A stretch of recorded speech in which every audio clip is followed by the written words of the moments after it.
alunos! Eu sou a professora Kétila, sejam bem-vindos a mais uma videoaula, nossa aula de número 23, que falará sobre temperatura e calor.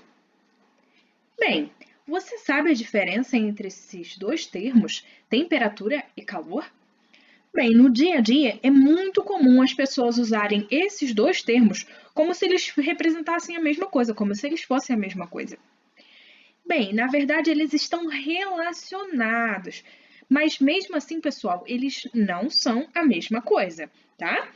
Então, no nosso dia a dia também é comum usarmos muito duas outras palavras que estão relacionadas a isso. Quente e frio, correto? A gente geralmente usa isso para comparar. Ai, hoje o dia tá quente. Ai, hoje o dia tá frio, né?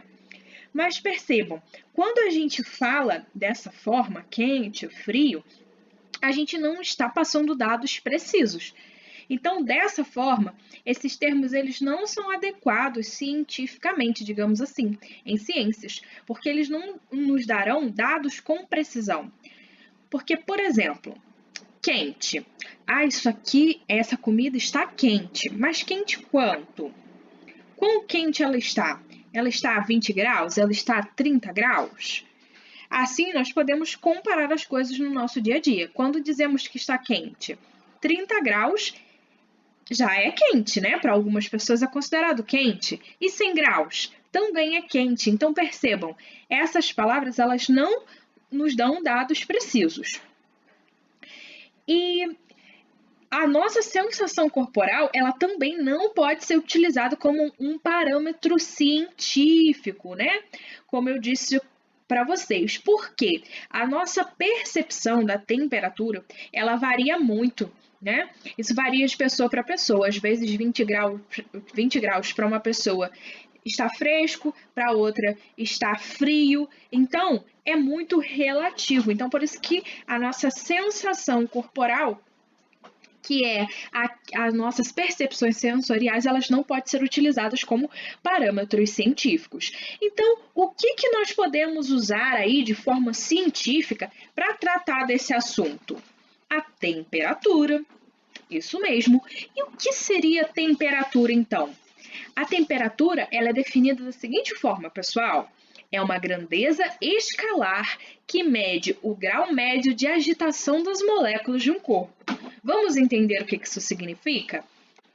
Vocês estudaram que todos os corpos, né, todos os objetos são constituídos de moléculas, né?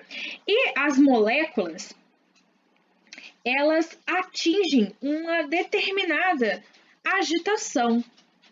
A gente pode observar esses dois corpos aqui. Aqui nós temos um corpo em que as moléculas estão se agitando pouco. E aqui nós temos um corpo cujas moléculas estão bastante agitadas, né? Estão se movimentando e essas setas nos indicam isso. Então, vejam só, o corpo que tem menor agitação, a temperatura é menor. O corpo cujas moléculas estão se movimentando bem mais rápido, né? Bem mais agitadas, digamos assim, com maior agitação, elas estão com maior temperatura. A gente pode medir. Usando o quê? Qual o instrumento que a gente utiliza para medir a temperatura? Um termômetro, né? Existem variados tipos de termômetros, né? E os mais comuns são aqueles que têm uma coluna de líquido, né? Ou mercúrio ou de álcool. Eles vão medir com precisão, né? Ou seja, eles vão nos dar dados, eles vão indicar, vão nos apontar um número. Por isso que a temperatura ela é uma grandeza escalar, né? Que mede o grau médio de agitação das moléculas. Então, se as moléculas de um corpo estão menos agitadas, a temperatura é menor. O corpo com as moléculas mais agitadas, a temperatura é maior, tá vendo? Então, em ciências, a gente utiliza esse termo, porque nos dá dados, né, mais precisos. Ok?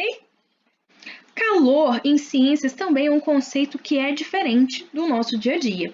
Porque no dia a dia dizer que hoje está calor, né, significa dizer que o quê? Que a temperatura ela está alta. Bem, as pessoas vão te compreender perfeitamente, né? Agora, cientificamente falando, né, em relação a ciências de fato, e falar dessa forma não está correto. Por quê? Calor é definido da seguinte forma: é energia em trânsito entre dois corpos devido exclusivamente a uma diferença de temperatura. Como assim? Vamos interpretar isso aqui melhor? Vejam só. Aqui nós temos o corpo A. O corpo A, ele tem uma temperatura maior, ok? E aqui nós temos o corpo B. O corpo B tem uma temperatura menor. Então, o que vai acontecer? O corpo A, ele vai transferir energia térmica, tá? Para o corpo B. Isso mesmo, tá? Os corpos com temperatura maior, eles transferem naturalmente a energia térmica para os corpos de menor temperatura. E essa transferência aí de energia térmica do corpo de maior temperatura para o de menor temperatura, nós chamamos de calor. Essa transferência recebe o nome de calor, tá? Então, calor não é algo que um corpo sozinho possa ter, e sim essa transferência dessa energia térmica de um corpo para o outro. E o que vai causar essa transferência? O que vai fazer com que essa transferência ocorra? A diferença de temperatura entre esses dois corpos. Isso aí. E vejam só, no momento em que o corpo com a temperatura, aqui está escrito temperatura alta e temperatura baixa, né, representando isso. A partir do momento que o corpo com a temperatura alta, ele transfere a energia térmica para o corpo de temperatura baixa, olha o que vai acontecer. Vai ocorrer um equilíbrio térmico. Os dois corpos, eles estarão com a mesma temperatura. Legal, né? Então, agora vocês já sabem, o calor não é algo que algum corpo, né, qualquer que seja ele, tenha sozinho, e sim essa transferência de energia térmica de um para o outro. Sensação térmica. Como eu havia falado para vocês, né, a sensação térmica é a forma com que os nossos sentidos eles percebem a temperatura do ar, né? E isso pode diferir, né, da temperatura real. Alguns noticiários, por exemplo, né, quando mostram a previsão do tempo, falam sobre a previsão do tempo, falam, a sensação térmica será de 8 graus, mas na verdade estará fazendo aí, né, a temperatura estará em 15 graus. Então, é a forma como a gente consegue perceber essa temperatura. Por isso que não é um parâmetro confiável. Lembra que eu disse para vocês? Não é um parâmetro confiável porque é a forma como a gente percebe. E cada um pode perceber de uma forma diferente. Assim como não é seguro colocar a mão na testa, não é 100% confiável, né? Colocar a mão na testa de uma pessoa e falar, você está com febre, né? Porque isso pode variar conforme eu havia falado para vocês. Então, relacionado aqui à sensação térmica, vamos fazer um experimento aí bem simples. Esse experimento está descrito lá na página 32 da seção Fazendo Ciências. Então, o que vocês vão fazer? Bem simples mesmo. Vocês vão pegar 3 recipientes. Em um recipiente vocês vão colocar água fria, gelada mesmo, tá?